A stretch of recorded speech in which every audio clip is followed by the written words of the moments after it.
Well, I guess it's time for another little video. One of my sayings about life is that you shape your image and then your image shapes you. While you're thinking about that, let me ask another question to you, or a question. Well, what happens when you can't sustain that image anymore? And I think about this in terms of people who've had a disability or disabling experience, like a stroke, like me. What if you can't do the things that you used to do that you defined as being part of you? Okay, that's a rather complex sentence, but remember a while back I did a video about your self image and how do you feel about yourself and how that affects the way you go forward.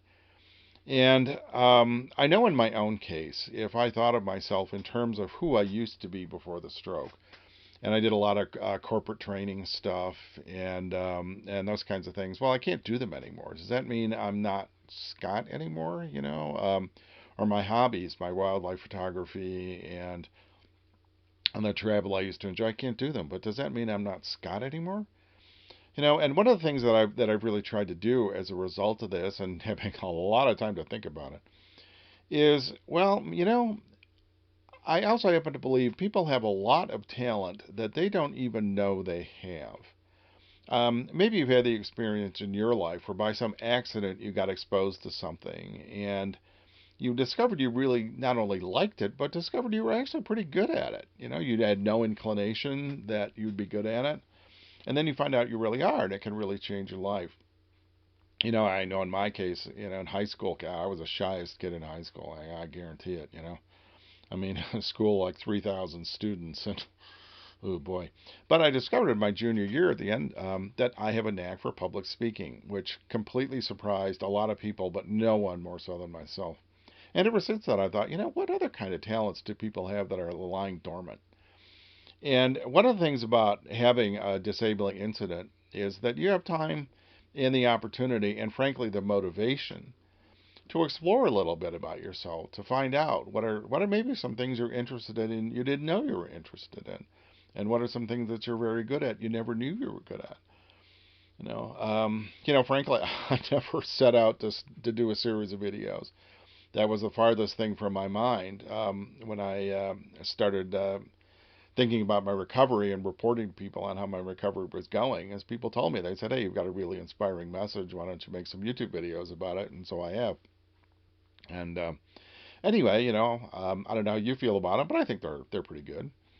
Anyway, but it's like, who would have known? I mean, when I was lying in a hospital bed, not able to move my right side, never would have occurred to me that a couple years later I'd start doing YouTube videos about stroke recovery. So, but think about it, right?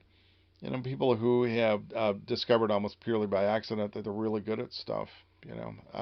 In other words, don't let your previous self-image limit you in terms of who you become going forward. As you know, the name of this series is From Recovery to Discovery.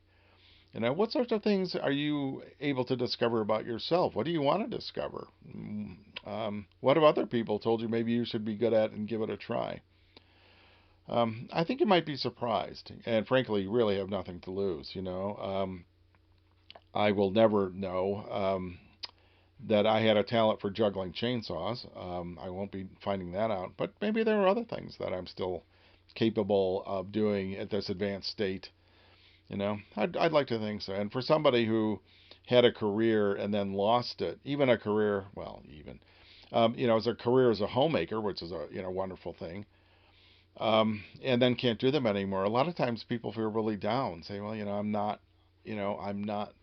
the homemaker I used to be. Well, maybe you're not, but that doesn't mean you're not still incredibly worthwhile as a human being. And people still love you and care for you and want you to do well.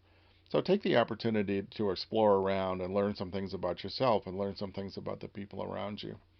So let me know how that's working for you. Give it a try. I would love to hear some examples of people who discovered almost by accident that they're really, really good at stuff.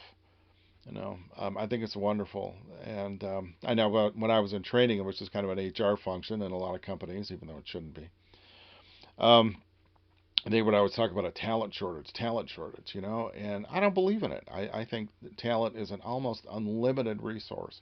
Now, an experience shortage, yes, that's very definitely true. But there's so much talent out there in the world, and talent within you. So go and find out. Let me know how that goes. So thanks again for watching, and we'll see you in the next video.